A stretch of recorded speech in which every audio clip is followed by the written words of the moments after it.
This is Optimal Relationships Daily, episode 422. 4 Toxic Behaviors That Tear Couples Apart by Angel Chernoff of marcandangel.com. Howdy, and welcome back to my show. I'm your host, Joss Marie, bringing you some of the best relationship content we can find from Monday to Friday. And it's just like an audiobook, so you can just sit back and listen. And today, I'm narrating a post by Angel Chernoff in which she shares the 4 basic behavioral issues that most failing or failed relationships suffer from. So if you'd like to hear more posts like this, hit the subscribe button to make sure you don't miss any. But with that, let's jump right into Angel's post and start optimizing your life. 4 Toxic Behaviors That Tear Couples Apart by Angel Chernoff of marcandangel.com. The best relationships are the best, not because they have always been the happiest, but because they have stayed strong through the mightiest of storms. Over the years, through our coaching practice and premium course, Marc and I have worked with thousands of individuals and couples looking to fix their failing relationships. And we've learned a lot about what it takes to make this happen. Whether you're working to fix your marriage, a dating relationship, or a friendship, there are lots of little things you can do to keep your relationship on track. And since we've recently covered many of these healthy relationship strategies, today I want to take a quick look at the flip side, the most common toxic behaviors that tear relationships apart. To start, I can honestly say that Marc and I can listen to a couple talk for 30 minutes and determine with close to 90% accuracy whether their relationship will last in the long run without major changes being made. The reason we can do this is simple. Most failing or failed relationships suffer from the same 4 basic behavioral issues. Number 1, condemnation of a person's character. Complaints are fine. Disagreements are fine too. These are natural, focused reactions to a person's decisions or behavior. But when complaints and disagreements snowball into global attacks on the person and not on their decisions or behavior, this spells trouble. For example, they didn't call me when they said they would because they forgot, but because they're a horrible, wretched human being. Number 2, hateful gestures. Frequent name-calling, threats, eye-rolling, belittling, mockery, hostile teasing, and so on. In whatever form, gestures like these are poisonous to a relationship because they convey hate. And it's virtually impossible to resolve a relationship problem when the other person is constantly getting the message that you hate them. Number 3, denying responsibility. When you deny responsibility in every relationship dispute, all you're really doing is blaming your partner. You're saying, in effect, the problem is never me, it's always you. This denial of responsibility just escalates the argument because there's a complete breakdown of communication. Read emotional blackmail. And number 4, the silent treatment. Tuning out, ignoring, disengaging, refusing to acknowledge, and so on. All variations of the silent treatment don't just remove the other person from the argument you're having with them. It ends up removing them emotionally from the relationship you have with them. The key thing to remember is differences of opinion, even major ones, don't destroy relationships. It's how a couple deals with their inevitable differences that counts. Couples waste years trying to change each other's mind, but this can't always be done because many of their disagreements are rooted in fundamental differences of opinion, personality, or values. By fighting over these deep-seated differences, all they succeed in doing is wasting their time and running their relationship into the ground. So how do people in healthy relationships deal with issues that can't be resolved? They accept one another as is. These couples understand that problems are an inevitable part of any long-term relationship. In the same way chronic physical difficulties are inevitable as we grow older and wiser. These problems are like a weak knee or a bad back. We may not want these problems, but we're able to cope with them, to avoid situations that irritate them, and to develop strategies that help us deal with them. Psychologist Dan Weil said it best in his book, After the Honeymoon. Quote, "When choosing a long-term partner, you will inevitably be choosing a particular set of unsolvable problems that you'll be grappling with for the next 10, 20, or 50 years." End quote. Again, Marc and I have written a lot about this already, but I want to give you a slightly different perspective by eliminating the details and narrowing it down to 4 key fundamentals. Number 1, truly knowing each other is vital. Healthy couples are intimately familiar with each other's evolving stories.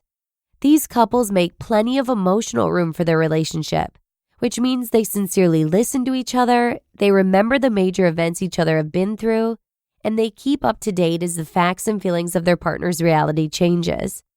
The key thing to remember is that nothing you can give is more appreciated than your sincere, focused attention, your full presence. Being with your partner, listening without a clock and without anticipation of the next event, is the ultimate compliment. It is indeed the most valued gesture you can make to them, and it arms you with the information you need to truly know them and support them in the long run. Number 2, relationship issues must be worked out with each other, not others. This may seem obvious, but these days it's worth mentioning. Never post negatively about a loved one on social media. 14-year-old school kids post negatively about their boyfriends, girlfriends, and friends on social media. It's a catty way to get attention and vent, when the emotionally healthy response is to talk your grievances over with them directly when the time is right. Don't fall into the trap of getting others on your side, because healthy relationships only have one side. Furthermore, relationships don't always make sense, especially from the outside.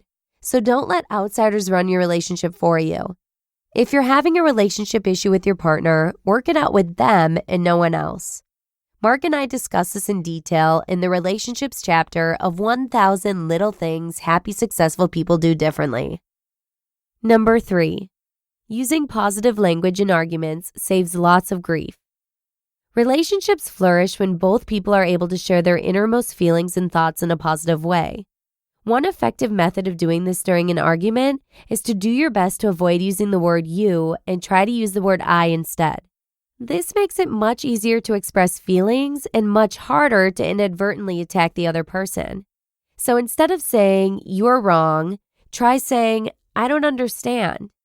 Instead of telling them, "You always," try saying, "I often feel." It's a subtle shift that can make a big difference. And number 4, a mutual willingness to make sacrifices must be present. Intimate bonds are tied with true love, and true love involves attention, awareness, discipline, effort, and being able to care about someone and sacrifice for them continuously in countless petty little unsexy ways every day. You put your arms around them and love them regardless, even when they're not very lovable. And of course, they do the same for you. If you want to know what a healthy relationship is, it's the one where 2 people wake up every morning and say, "This is worth it. You all are worth it. I am happy you are in my life." It's about knowing that some days you will have to do things you dislike to make the one you love smile, and feeling perfectly delighted to do so. Afterthoughts. The best relationships are not just about the good times you share. They're also about the obstacles you go through together and the fact that you still say "I love you" in the end. And loving someone isn't just about saying it every day. It's showing it every day through your actions and behaviors. You just listened to the post titled, 4 Toxic Behaviors That Tear Couples Apart by Angel Chernoff of markandangel.com. Talk about a powerful bottom line where true acceptance of each other is vital to every single couple. I love how Angel shares the 4 common toxic behaviors and shows a different perspective in the second half of her post. If you've ever felt hateful gestures or experienced silent treatment, then you know just how hurtful it is and how much it can negatively impact your relationship. True love lasts well beyond the honeymoon stage, and successful couples have a strategy for dealing with their differences in opinion. So thank you so much to Angel once again for sharing her constructive tips on how to make a relationship flourish. It's deeply appreciated. And that's a wrap. Thanks so much for joining me here. Have a wonderful rest of your day. And I'll see you again tomorrow with a post from purpose-driven mom, Kara Harvey, where your optimal life awaits. Hello, Life Optimizer. This is Justin Malik, creator and producer of this podcast, but also Optimal Living Daily, the show where I read to you from even more blogs covering finance, productivity, minimalism, personal development, and more from incredible bloggers like Derek Sivers, Zen Habits, Marc and Angel, The Minimalists, and all the ones you hear on this show too. So if you enjoyed today's episode and like taking amazing blogs on the go, come on over to Optimal Living Daily and subscribe to that one too. And together, we'll start optimizing your life. You've been listening to Optimal Living Daily. Be sure to hit the subscribe button to stay up to date on each new episode and head to oldpodcast.com. That's OLDpodcast.com for a free gift as well as more actionable tips and resources to help you maximize your potential. Thanks for joining us, and remember, your optimal life awaits.